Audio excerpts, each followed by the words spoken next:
Good evening, Central Valley. This is Kevin Little, and welcome to this week's episode of Valley Movers and Shakers. I'm glad that you're joining us again tonight, and if you have not joined us previously, let me tell you a little bit about the show. Valley Movers and Shakers is based on the premise that we all, from various sources, get enough bad news. So the goal of this show is to provide you with some good news, to provide you with news regarding people who are doing positive things in our community, enriching our community, helping to build our community or rebuild it, moving forward now into the third decade of the 21st century. We look all around us. Everything that exists is because someone had a dream and strived to build that and create that. And what we like to do is introduce you to some of the people who are striving, creating, dreaming, achieving, doing positive things to make Fresno the wonderful community that it is.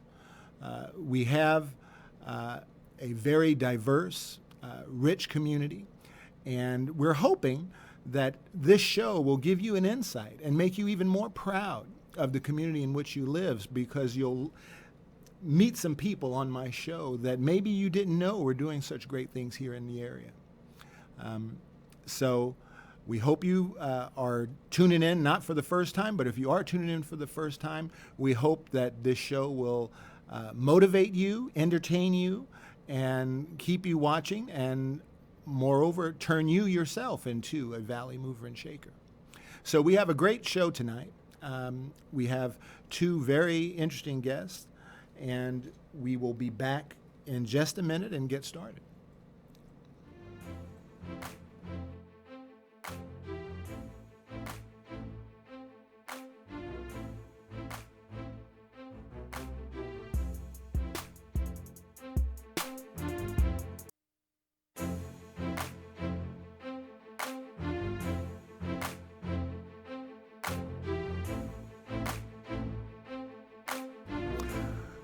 Welcome back to Valley Movers and Shakers. Once again, I'm Kevin Little, and I'm very privileged to have as my first guest for tonight's show, Jamin Brazil. Yeah, it's Jamin quite Brazil. a mouthful. Thank you. Welcome to the show. Thanks very much for having me. And it's my understanding that you are very unique in the sense that you are the CEO of Vine Ventures, right? And that is the only venture capital group not only based here in the Central Valley, but also focused in terms of investing in the Central Valley. Is that correct? My mom is very proud in terms of me being unique. So That's right. I originally from the Central Valley, grew up in Madera, small 40-acre grapes to raisin farm, which meant at that size of an acreage, that means you're harvesting, your hands and pruning, and absolutely right alongside everybody else. And so my sister and I really enjoyed our upbringing. We feel like we're, we're fourth generation now, Central Valley. And then I moved away to the Bay Area for about a decade through the 90s, and then started a market research company called Decipher, which is a survey platform, and then relocated back to home, to Fresno. So Jamin, tell me, when did the seed that now has become Vine Ventures, was that first planted, and what was the motivation for that? So in a lot of ways, Vine Ventures is a, if you think about the economic wheel of the Central Valley, right now approximately 50% of agriculture is automated through a combination of robotics and artificial intelligence and machine learning. So things like picking bad fruit or not picking bad fruit, right. all these sorts of inventions are creating a tremendous amount of opportunity for us to continue to be aggressive in terms of our production per acre. As a byproduct of that, what we're seeing, of course, is sort of this disruption in the labor force, because you need less and less farm labor workers. The Central Valley, like many industries throughout the country, throughout the world, Absolutely. Indeed, technology is replacing or rendering, unfortunately, obsolete a lot of what the workforce did a generation ago. And so to that point, right. what you're seeing really is this innovation based out of the Central Valley and yet it's also disrupting the Central Valley. And so we have a culture of innovation. You look historically over the last 100 years or 120 years now, we are all about maximum productivity as a society, and that's whether you're a first generation or maybe a second generation, regardless of that upbringing, you have this sort of spirit that is driving you. And so the economic wheel has really been fundamentally broken, because while we have that attitude and we have the grit and we have the dreams, what we've lacked as a culture is access to the capital and the subsequent expertise on how to start and then grow businesses to be successful. So it sounds like, and let me know if I'm putting words in your mouth, because sometimes I do that. It's my nature being an attorney. I'll let you know. You have some folks that I speak to who say, we don't want the valley to become Silicon Valley or another part of the state or the world. We like our ag-based economy here, and we want to continue to foster that. But it sounds like you feel very strongly that this is not an either-or proposition. Yeah, I would agree with that. I think that there are people that might be concerned that the economy ultimately will pivot to something different. The reality is, though, it's impossible. I mean, the Central Valley, there is only one Silicon Valley, just like there's only one Hollywood. What we need, though, are more opportunities for our young people to be able to keep them here. I'll give you a good case in point. Sure. My last board of directors, when I was the CEO of Focus Vision, I had Dennis Malmatinas, the previous global CEO of Burger King, as my chairman. And he knew people, and his children knew people that were from the Central Valley that were at Harvard, right.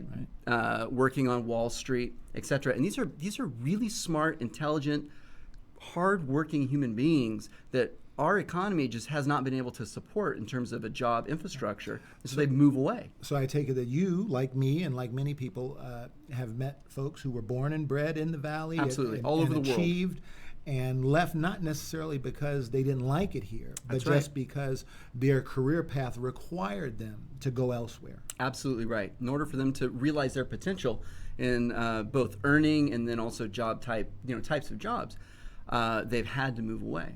Right. So that's been a material problem. I think the term that people like previous Mayor Swearingen would use is this brain drain in our economy.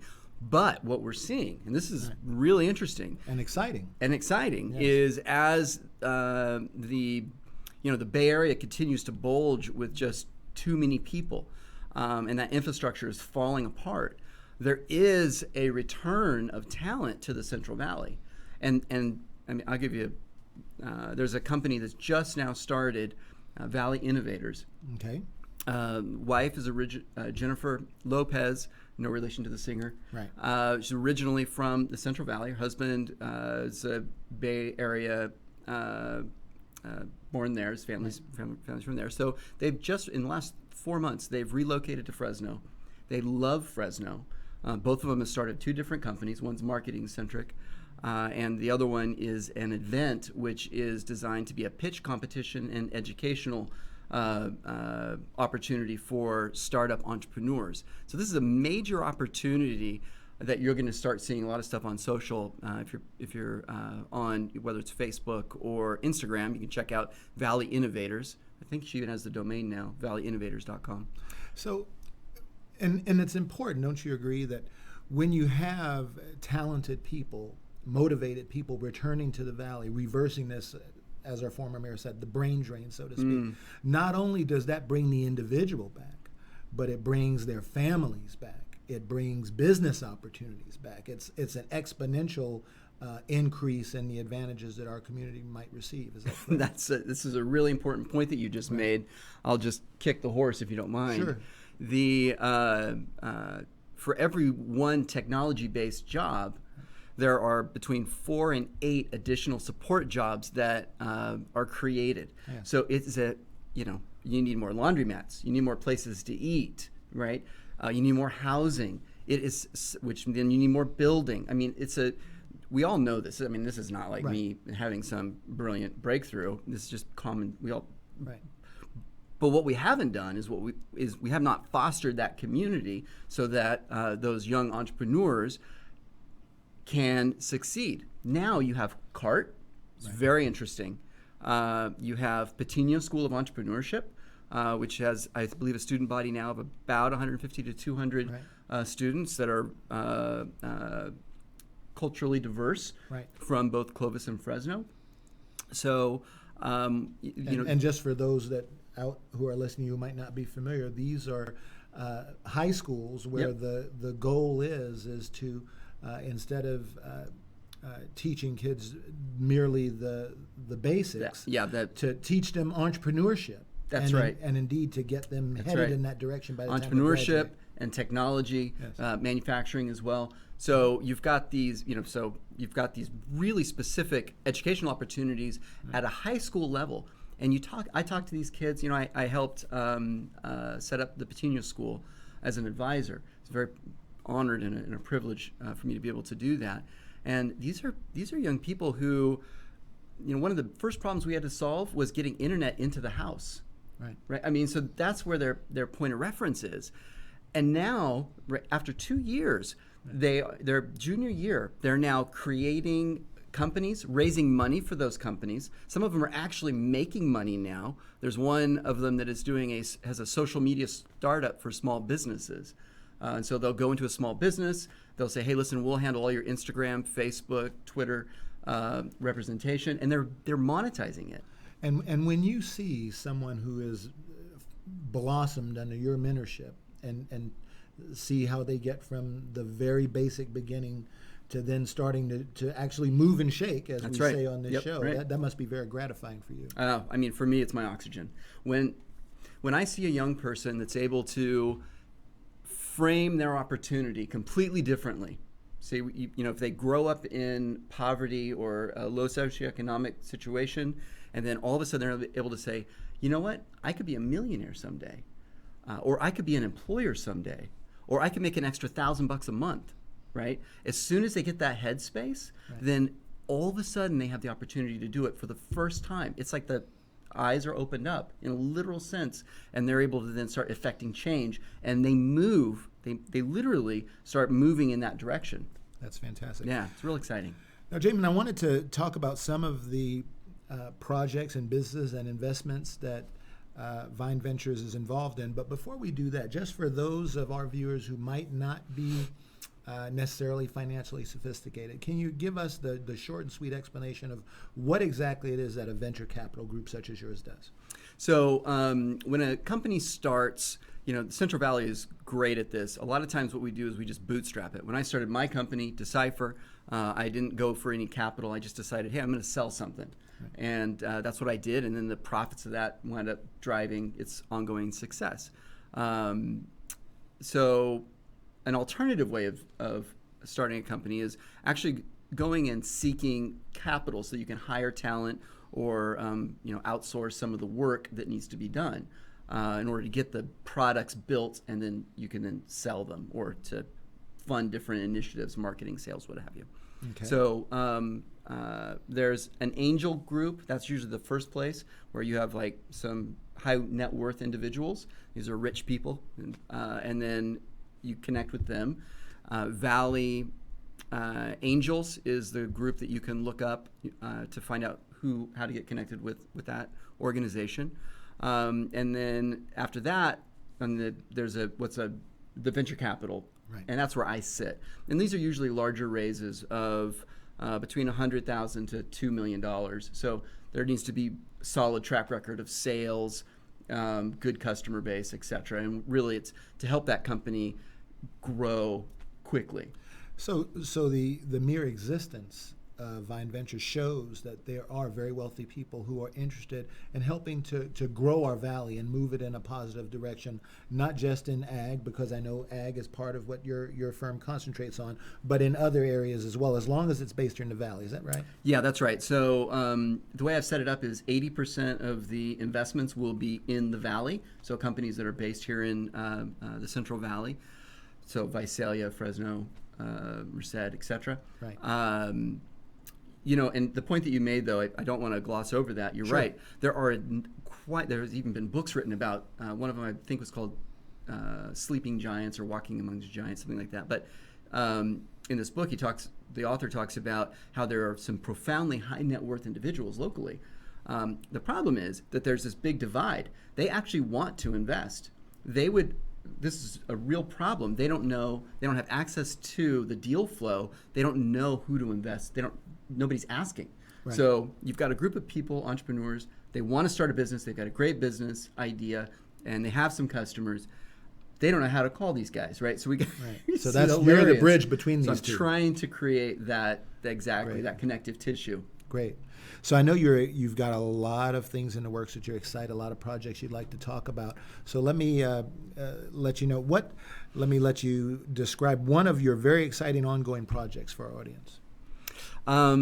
That it is a hard question because there are some pretty exciting companies out there right now. One of them is I'm very excited about. The company is Be Great, and it's trying to solve what I consider to be one of the biggest moral problems in our society right now.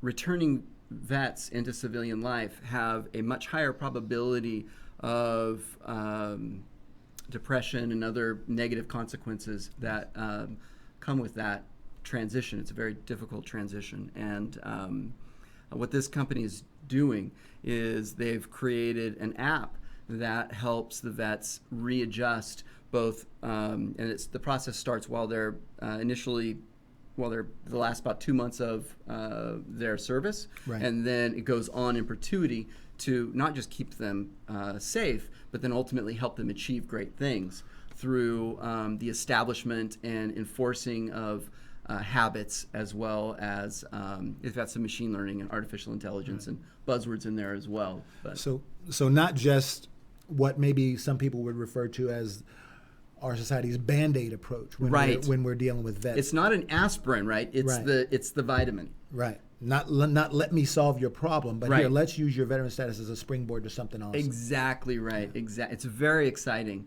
So I'm very passionate about that particular project. But I mean, it's no surprise we have a high number of vets here locally, and so this is a perfect place for us to be able to create and test that product. Well, that's fantastic. And I know that you've got some other quite projects. A few. Tell us about another one. This is very fascinating. Well, the other one's not quite as PG. It's a bar app. So I don't know if you've ever been to a bar, but maybe once or twice. Okay. So this particular bar app, it's called Otter Pass, and like the animal. Otter. Sure. And so myself, I'm not particularly attractive and only 5'8", so I'm not going to get a lot of attention from the bartender, especially on a busy night. Well, luckily to our female audience, by comparison, you're doing pretty well. But I'm sorry. Go on. So anyway, it can be very difficult to get the attention of a bartender. So what that does, it means that I have to go up to the bar and I might wait 10, 15, 20 minutes in order to get my order in. So what this does, it's an app that coordinates with the bartender directly, and you just place your order, and it operates like a Starbucks mobile ordering, and you just go and then pick up the that's right. Pick your beverage up. That's right. Right. Yeah. So no more trying to elbow forward to the bar. Okay. Yeah. Well, or me jump behind, waving my hands over here. Well, that's fantastic. That's fantastic, and that's taken off here in the Valley. That's right. Yeah. That's all the entrepreneurs that are working on that are based here. Great. In fact, they want to meet me after this for a drink. All right. Let me know where. No, I'm just kidding. So what's another Valley-based project? Because and I want to give you time to talk about as many as you can, because I think this is the sort of thing that inspires our audience and lets them know that there are so many wonderful things going on here. I'm glad you asked. The last one I'll tell you about is called Crated with Love. That's CRATED with Love, and it is I call it date in a box. Okay. So I've been married a while. My wife and I we have two favorite restaurants on rotation for our date night. Right. And let's be honest, she gets a little bit agitated when she says, "Where are we going?" Well, the same place we went last month, right? Right. So what this is it's a subscription model, and it costs about $18 a month. Right. And I get a very attractive little box in the mail. And then we take that with us when we go on our date, and it has some interesting activities for us to do and discussion points and things like that while we're actually out on our date.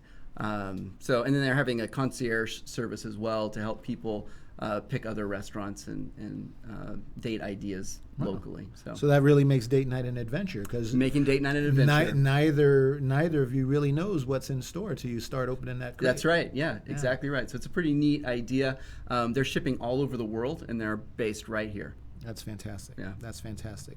So what do you do? It doesn't sound like you have a lot of spare time, but what are some of your interests when you do have some spare time?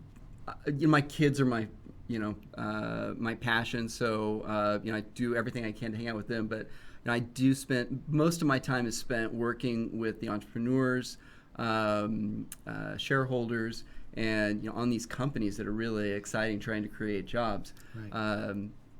But since you asked, Guido's Martial Arts is a karate academy, basically, here in Clovis. Right. And my boys and I have been doing that now for about a year and a half. I have some older 14 and 16-year-old boys who are doing that. So recently we do sparring. Right. And recently my 14-year-old beat me for the first time. So I think I need to step my game up. All right. Yeah. Right. Unfortunately, I'm missing it tonight. I'm here. So well, and we appreciate it. We appreciate it. All right. So, Jamin, one of the things that I like to do, this is your opportunity to speak to the Central Valley. And, maybe there are some people out there who are aspiring. Maybe they're people who are in the position and have the wherewithal to invest and need to hear from someone like you. Maybe there are people who have a dream and don't know where to start. But this is your opportunity. This is your open mic, just to talk to people out there and give them some advice of what they can do, either as an investor or as a prospective entrepreneur, to make this a richer and community and also become more successful. Well, I would say that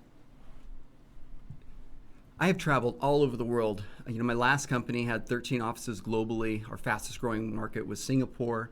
With the exposure that I've had with some amazing human beings, I continue to be humbled by the grit and fortitude that we as the Central Valley have and possess. And so what I'd encourage you to do is, look around, and if there's things in your life where you're like, gosh, this is an idea that I have, stop procrastinating. And you can get on the internet, you can YouTube, figure out how to get that thing done, and just try to sell one.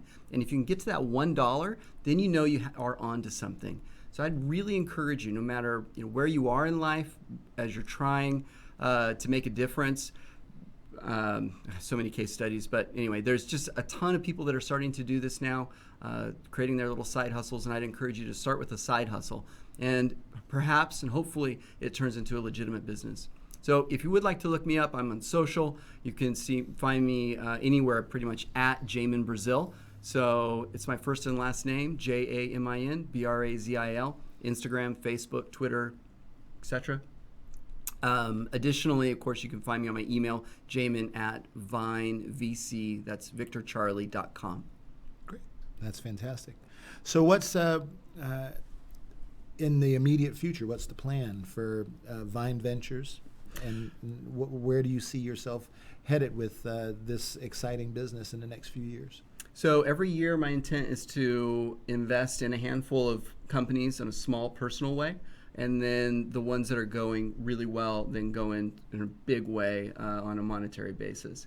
So the short-term plan is just to keep grinding, to keep working with these CEOs, keep hustling, and make it happen. Right. That's fantastic.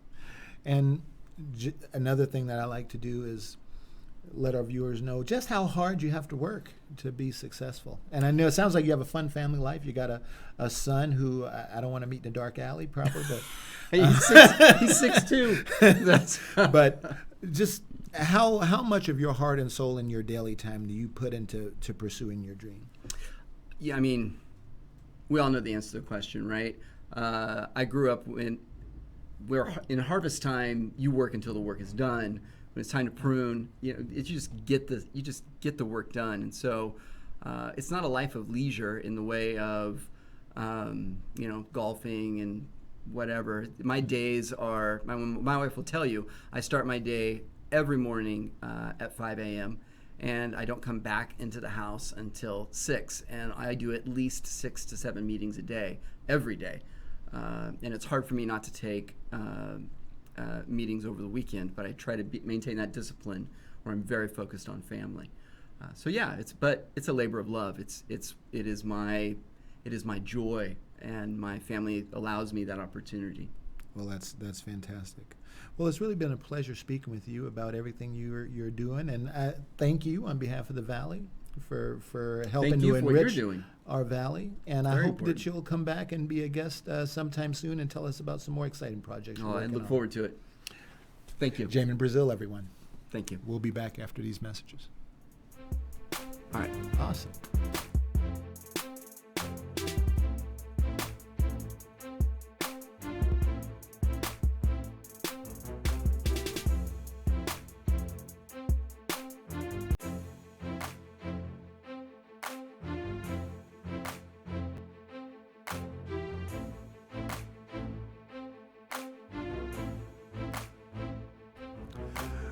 Welcome back to Valley Moves and Shakers. Once again, I am Kevin Little, and our next guest on this episode is Robert Fuentes. Robert is a local, home, born, bred, and returned to the Valley, where he's practicing as an attorney, and he's also currently a candidate for the Fresno Unified School District Board. Robert Fuentes, welcome to the show. Thank you for having me. You're very welcome. So I understand that you were born and raised in Porterville, a working class community southeast of Fresno. Is that right? Right. So I was actually born here in Fresno. Okay.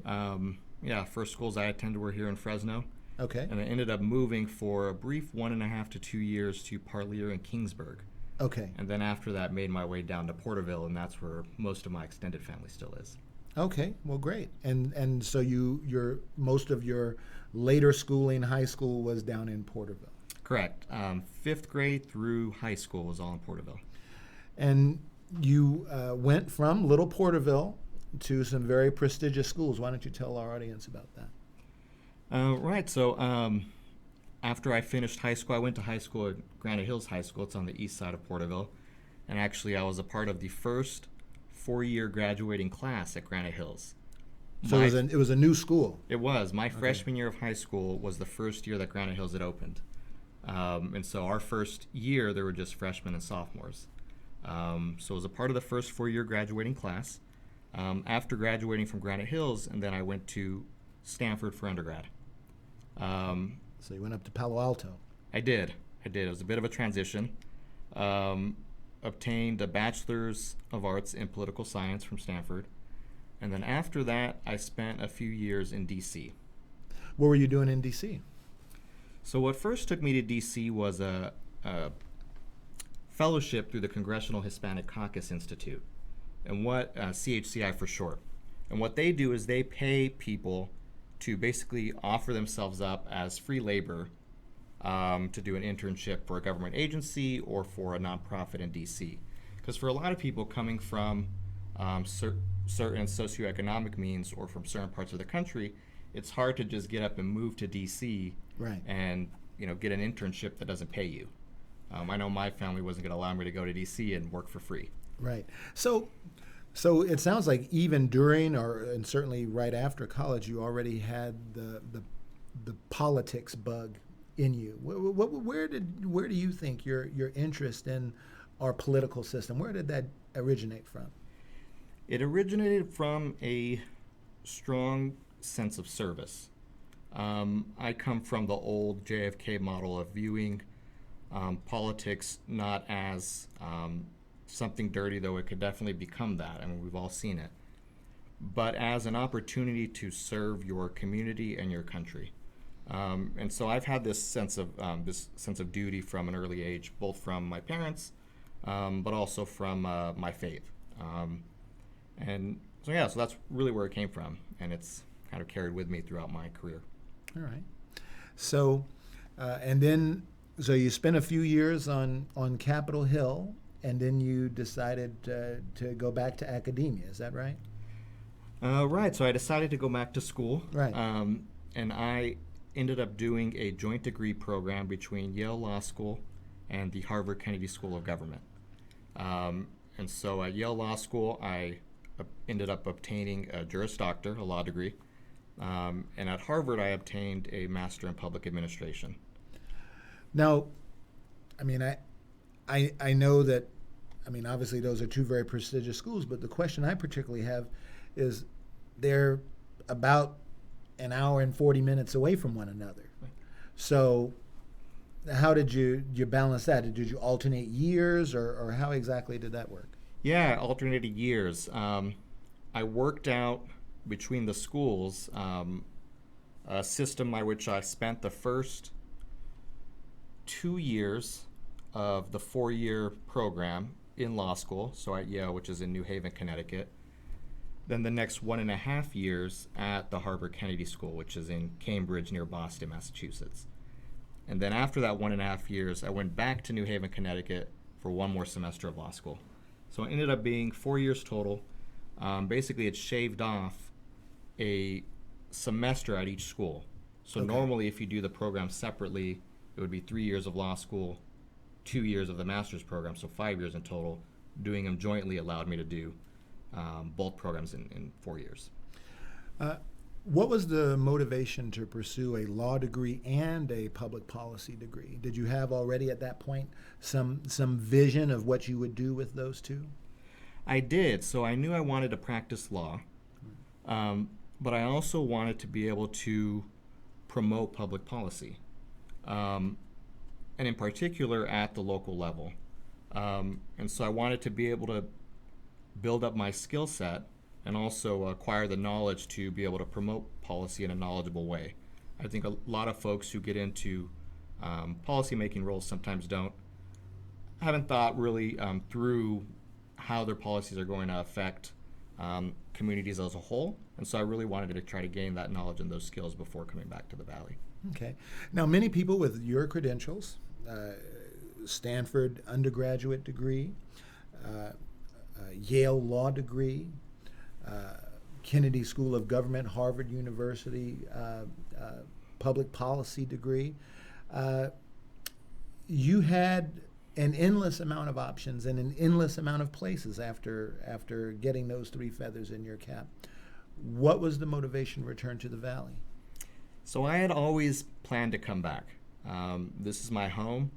And like I said, from a very early age, I had a strong sense of service. I felt a duty to serve my community.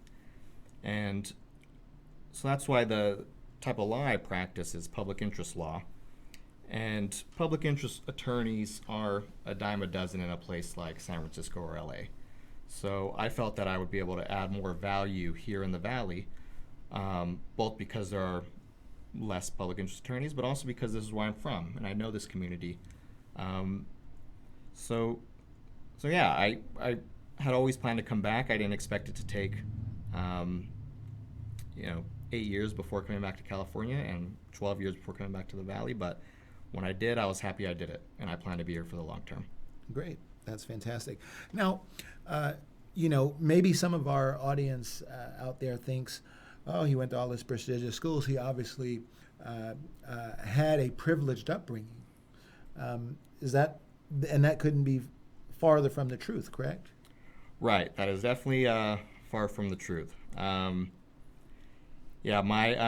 parents actually divorced when I was very young. I lived with my sister and my mom for a period of time, and we definitely didn't come from a wealthy background. Right. I remember there was a point where we didn't have a vehicle, and we would have to walk to school every day. This was I was in junior high. Right. You didn't let that stop you, though. Definitely not. And my mom wouldn't have let it stop me either. That's fantastic. So when you came back to Fresno, obviously you're practicing law. Tell us a little bit about your law practice, what your concentration is. Right. So I practice primarily civil rights and employment law, both plaintiff side. So on the civil rights side, it's basically we represent people who feel that their rights have been violated by some type of government entity. And so that's the civil rights side. And then the employment side, we represent folks who have been wrongfully terminated, who have been sexually harassed, who have been discriminated against based on either race or gender or some other protected class, among other things. So those are the primary focuses.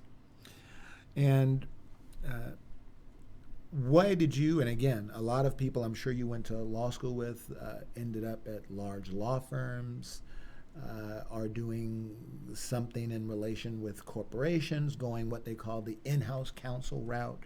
But that wasn't for you, was it? It definitely wasn't, and I knew that going into law school. It's funny, in law school, at least at Yale where I went, there's something called on-campus interviews that happen at the beginning of your second year. Right. And basically what happens is before you start classes in your second year, a bunch of corporate law firms come to campus to try to recruit people to work at their firms the following summer, which most students who do that end up turning that into a long-term position.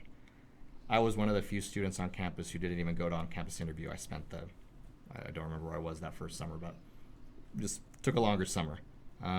Okay. And So you didn't even have the temptation, oh, well, here's this firm. At least I can come back from my second year of law school with, some nice change in my pocket. Not even that temptation interested or drew you to or gave you a second thought to take advantage of that opportunity. No.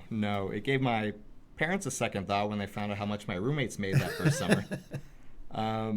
But for me, no. I knew that I wanted to do public interest law. I knew I wanted to come back to the Valley, both because I wanted to serve the Valley, but also because I knew I would be very unhappy at a corporate law firm. I just knew that wasn't for me. I had one roommate who he's doing corporate law right now, and he actually enjoys it, but I find that there are a lot of people who go that route because it offers them a lot of money and end up being very unhappy with that career trajectory. Right. And not to criticize anyone who is doing anything that's considered part of the corporate world, because we obviously need those people too. Right. But would you agree you have to do something in terms of your work that doesn't necessarily feel like work to you? Exactly. And right, like I said, I had one roommate who going into corporate law was the right decision for him, and he loves it. And he knew that going into law school. He wanted to be a corporate attorney. His parents were corporate attorneys, so he knew what it was all about.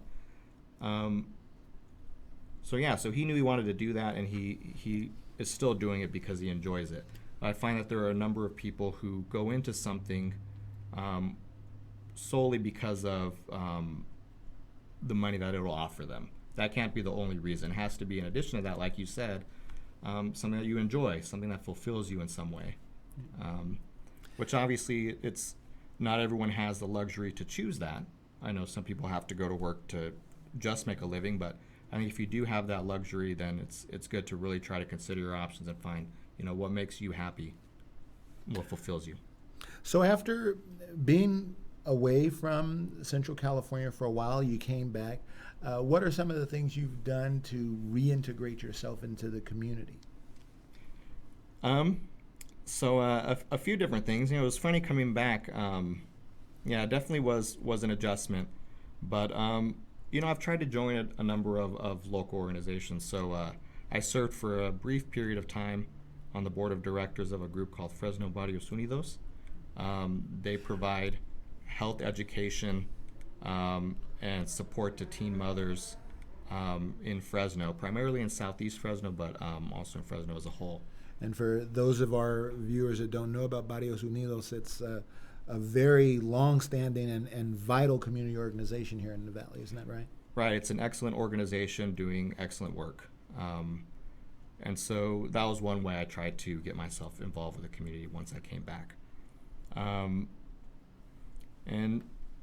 Also just being involved with local political organizations. That's helped really expand my social circle since being back. And yeah, just really trying to find in my spare time opportunities to plug into the community so that I'm not just going from, my apartment to my day job and then back home every day. And one of the great things about your job, I'm assuming, is that through your work, you also get to give back to your community. For instance, I think you've worked on a case that was very important to what I believe you consider your hometown, Porterville, right? That's right. Yeah, we did some work with another great nonprofit organization in the Valley called Community Water Center. And Community Water Center is attempting to help unincorporated areas in particular that don't have access to clean water, trying to help those communities build up the infrastructure so that they have a sustainable access to water. And so we worked with Community Water Center to help folks in East Porterville connect to the city of Porterville's water system. So for folks who don't know, East Porterville is actually not a part of the city. It's an unincorporated area in the county of Tulare. And it previously did not have access to the city of Porterville's water system. That's correct. And during the drought from a couple years ago, East Porterville was hit very hard. And so most people got their water from wells. And a lot of those wells went dry. And so it was basically a state of emergency in this area. As a matter of fact, it became such a state of emergency that, I remember just hearing that they were actually trucking water in to some areas in that general area of the valley. Is that right? That's right. They were trucking water in, which to me is quite amazing. This is the richest state in the richest country in the world, and we're having to truck water to people because they've run out of water. I just find it quite incredible. And so Community Water Center, working with the state and also the city of Porterville, tried to help get people in East Porterville connected to the city of Porterville's water system. And so there were some people that had some property issues, people who, for instance, had inherited property from their parents who had now passed on and had never changed the deed to be under their name. And so we helped them fix those property issues so that they could in turn connect to the city of Porterville's water system. So as a result of your efforts and of the water project's efforts, now there's East Porterville is part of the city of Porterville's water system, and folks have much more reliable access to water. Is that right? That's right. I think they're still connecting folks now, but it's in the process of getting everyone who wanted to be connected. When you obtain a really tangible benefit like that, because obviously everyone needs water, okay, and particularly in an area when we have a drought like what we had, a terrible drought for many years until just the last year and a half or so. Can you explain to us how gratifying that is to be able to help those less fortunate who don't have your skill set? That's why I'm doing what I'm doing. It's hard to describe. It's basically saying, I made the right choice in going down this career path because, I wanted to be able to, to sound a bit cheesy, just to help folks. And so to be able to use, the years of schooling and the training that I've done, to be able to use that to do what I had intended to do in the first place, that's pretty gratifying. That's fantastic. Now, obviously, I wanted to talk some about your school board campaign, and you have a long-standing interest in education and improving the quality of education for students here in the Valley. Where did that come from? Well, like I've been alluding to throughout our conversation, I feel that I've been very blessed with the opportunities that I've been given, and I want kids in Fresno, starting in Fresno because that's where I live, but throughout the Valley as a whole, to have those same opportunities. And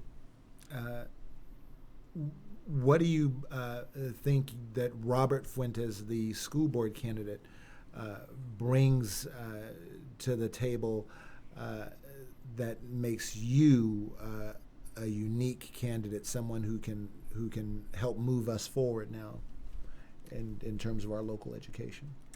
Well, really my diversity of experiences. We've talked about it a little bit, but being born and raised in the Valley, having gone away for a bit, having had training both in law but also in policy, which is what school board members do. They enact policy for the school district as a whole. So having had that training, I believe, and those experiences, I believe I could bring that back to serve on the school board. Now, I don't want to put you on a spot, but I heard you speak at another event, and you talked about some of the influence that some of your teachers had on you in a positive way. And maybe, and I thought it was a really great story, and I'm going to put you on the spot and ask you to kind of tell that the shortened version of that to our viewers, because I think it'll inspire somebody. Yeah, so whether it's a teacher or a student. Right, so I like talking about this teacher because he had, as you heard in that talk, a pretty profound impact on me. As a teacher, I should show him this video after this interview, but his name's Mr. Hackett, and he was a freshman. He was an English teacher my freshman year of high school.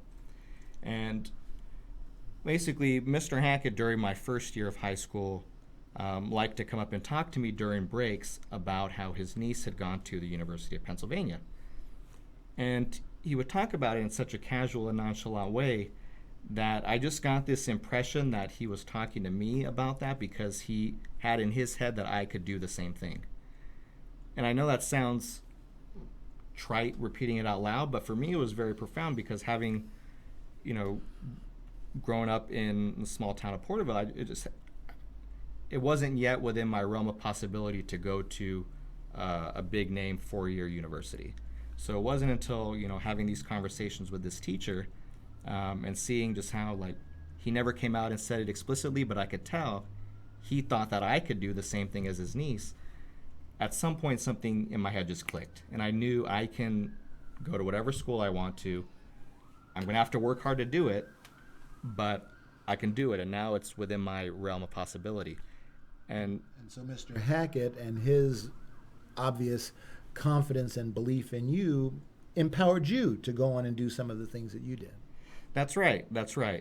And something else you might remember from that talk I gave is I talk about there's an experiment that was done by a professor from Harvard back in the 60s where he went to an elementary school south of San Francisco, and he had all the teachers administer their students a test.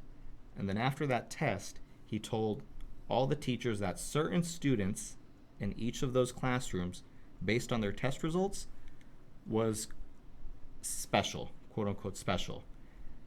And that those special students were about to experience dramatic IQ growth.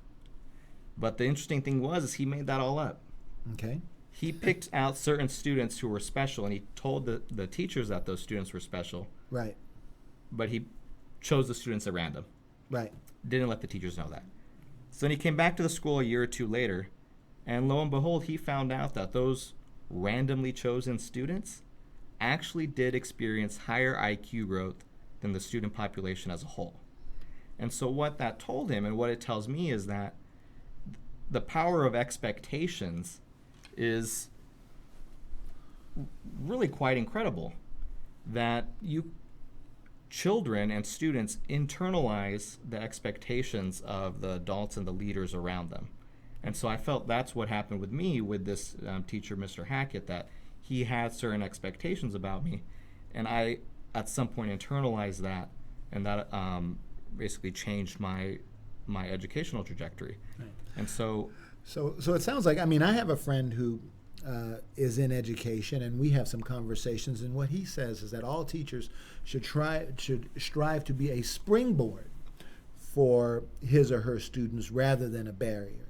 And it sounds like you yourself had some springboards, and that study you talked about points out that if kids feel supported, that they will go on to be greater achievers.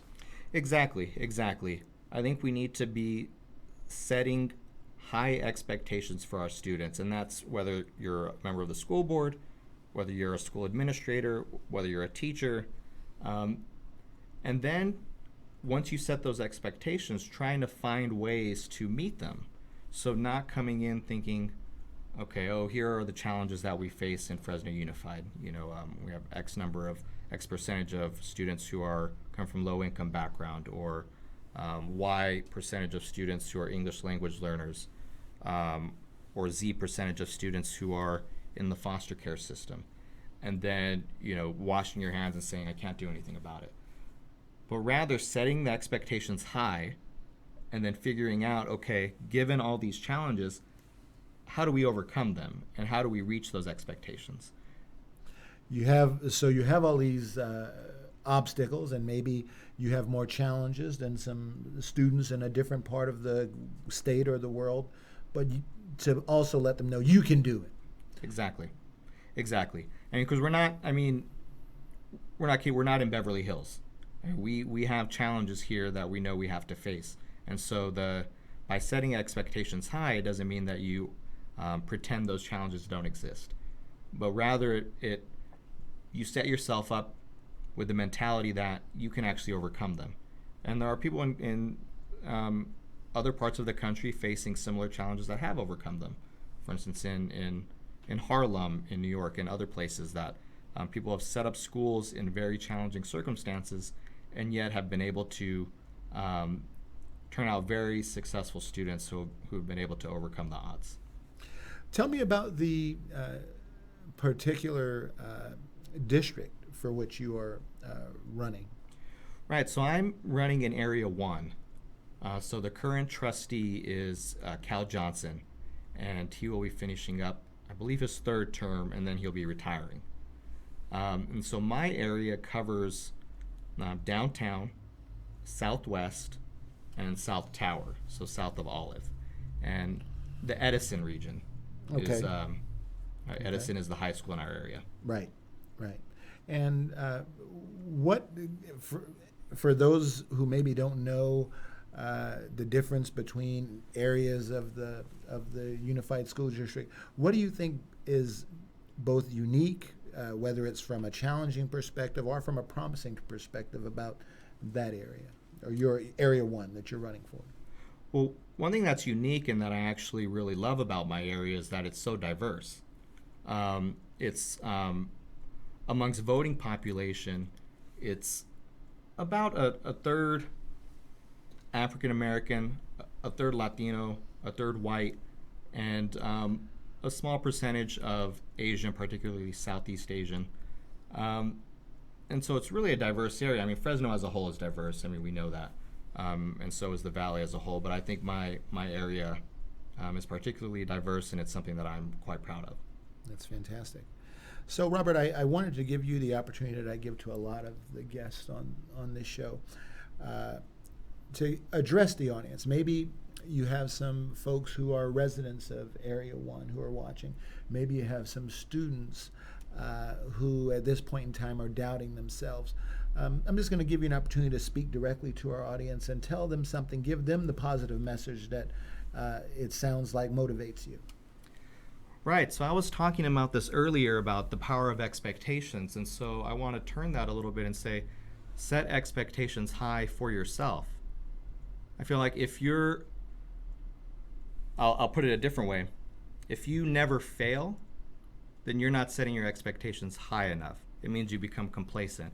If you're setting your expectations to a point that you're allowing yourself to test your outer limits, then that means you might fail at times, but that's fine, because only by testing your limits can you actually expand them.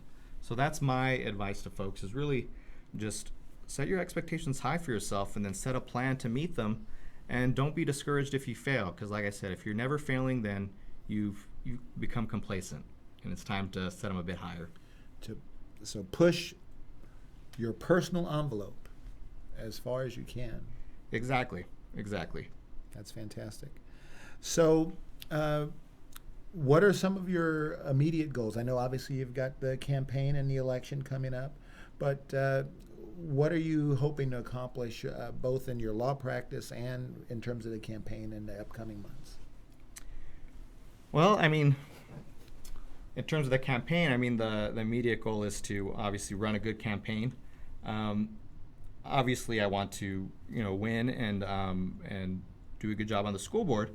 But a secondary goal that I have with that campaign is I really want to get students more involved in school district policy making. specifically, and also in basically city policy making as a whole. And so I'm hoping, if I were to, as the campaign goes forward, to start a youth commission, basically a group of young students in either high school or junior high who are interested in policy, or maybe not interested but just want to try out something new. Get them involved in the campaign, and then hopefully that leads into a type of youth commission if I were to win the school board seat.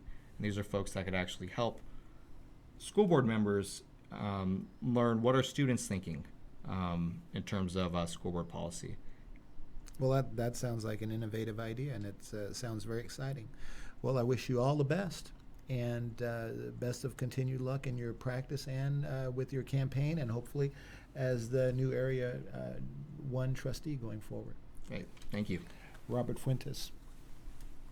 Well, that will do it for tonight's show. I hope you are as inspired as I am by our guests. And until next week, keep moving, keep shaking. Good night.